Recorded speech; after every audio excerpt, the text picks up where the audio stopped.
Hey guys, this is Dale from Team 1 Sim Racing. Thought I would do a video about the Fanatec Clubsport shifter. It's a really good shifter.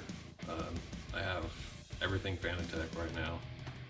The only problem I have with Fanatec is the H pattern shifter selector switch to go into sequential mode. So the sequential mode doesn't stay locked. So yeah, I've been kind of going back and forth, or trying to go back and forth with Fanatec. I only got a couple responses and then nothing. I haven't heard anything from them in about 3-4 months since I've had it. And that's really frustrating because there are some cars that I love using the H pattern shifter. So, and then there's some cars where I love using the sequential, like the Toyota GR86. I just feel like paddle shifters is kind of, it takes the fun out of it. You know, I like one hand on the wheel, one hand on the shifter. That's how I drive in real life. So when I started having problems with this, I kind of went back to the paddle shifters, you know, just super boring. Started looking on YouTube to see if there was any fix-it videos for this. I already have it apart, so the top is already off. But this switch right here, I was looking to see if there was any how-to videos on, you know, hey, what's wrong with it? But basically it's, you know, it doesn't stay locked. So you bang it into, you know, banging through the gears, and it eventually unlocks and goes back to H pattern in the middle of a race, which is really frustrating. So again, I didn't find anything on YouTube about how to fix it, so I just tore it apart today. So just pulling it apart and just sliding everything back and forth, I kind of figured out what the issue was, and I will show you right now. So anyway, here's the cheap overhead view. Basically, it unbolts on the bottom the same way it does on top. I already took out the 4 corner bolts. It's going to be these guys right here. It's a 2.5 millimeter. If you have Fanatec gear, you probably would have already gotten this. So this is a 2.5 millimeter. It's already yanked everything out. Basically, all you do is you slide this out, and that's what it looks like. So this, there's no retention in it. There's no way it's gonna stay locked when you're banging through the gears. So basically, all I can do is, you know, I can unlock it like that. So what I found is this, I don't know, kind of a U-shaped plate right here. It looks like a retention for this spring down here. I didn't even pull this out, but there's a tab here. It kind of sticks out past, and then there's another one underneath this plate, which I don't know if you can see it or not, but that's it right there.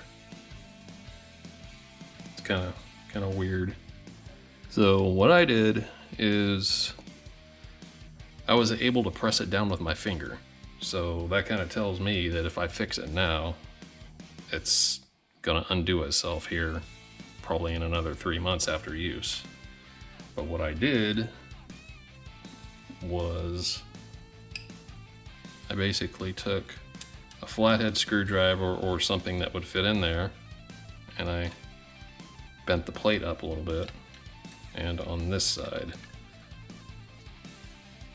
And don't pry off of this because that's a electronic part. So basically what I did is applied a little bit of pressure, bent it back up,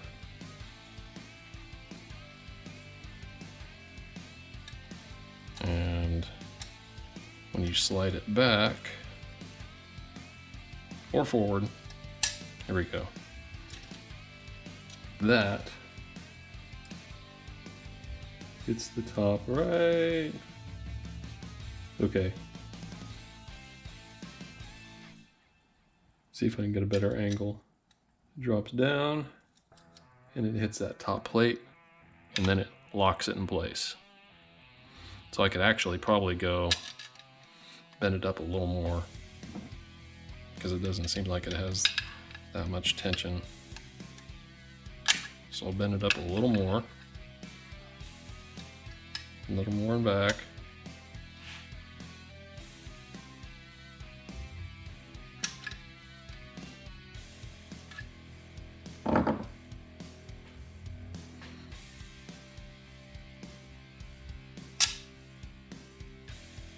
So, and now it's locked in place. You actually kind of heard a thud. There we go. And now it's it's got some tension behind it and it won't move back. So what I'm going to do to further fix it is I have a couple of rubber pieces that I'm going to super glue underneath these plates. So I'll go ahead and do that and we'll see how it works.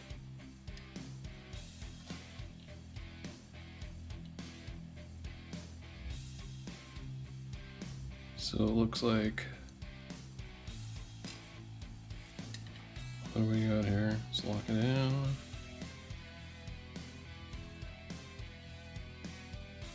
.13 millimeters. All right.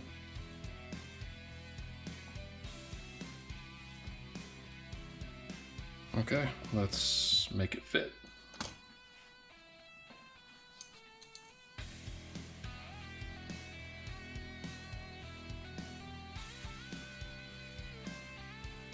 All right, so right off the bat, it looks like this edge right here is going to be perfect.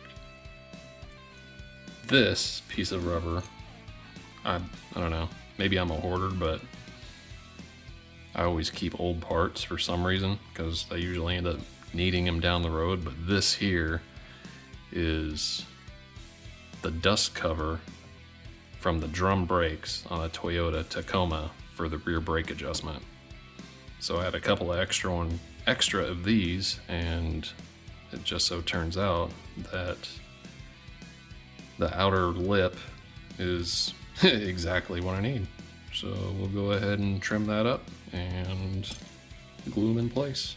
See how it works.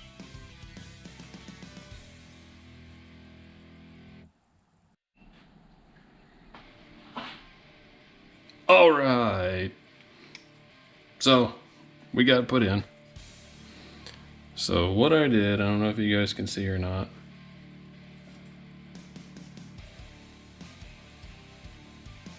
So right here,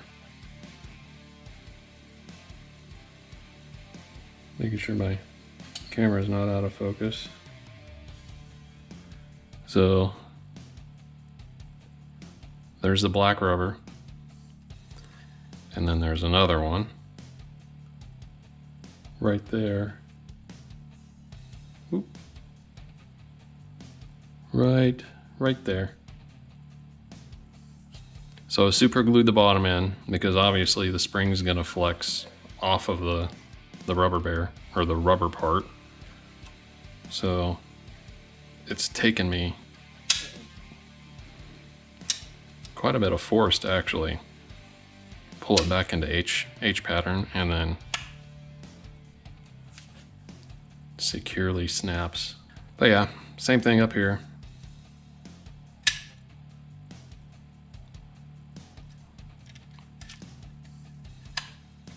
And then it just locks in place like it's supposed to.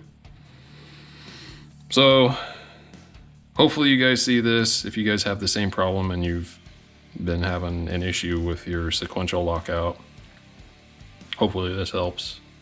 I'll probably post a quick review of this shifter shortly. Like I'll probably do that right after this video, and I'll throw that on there too. So like, share, subscribe if you guys like it, and I will check you guys out later. Thanks. Hey guys, hope you enjoyed the video. It was a relatively easy fix.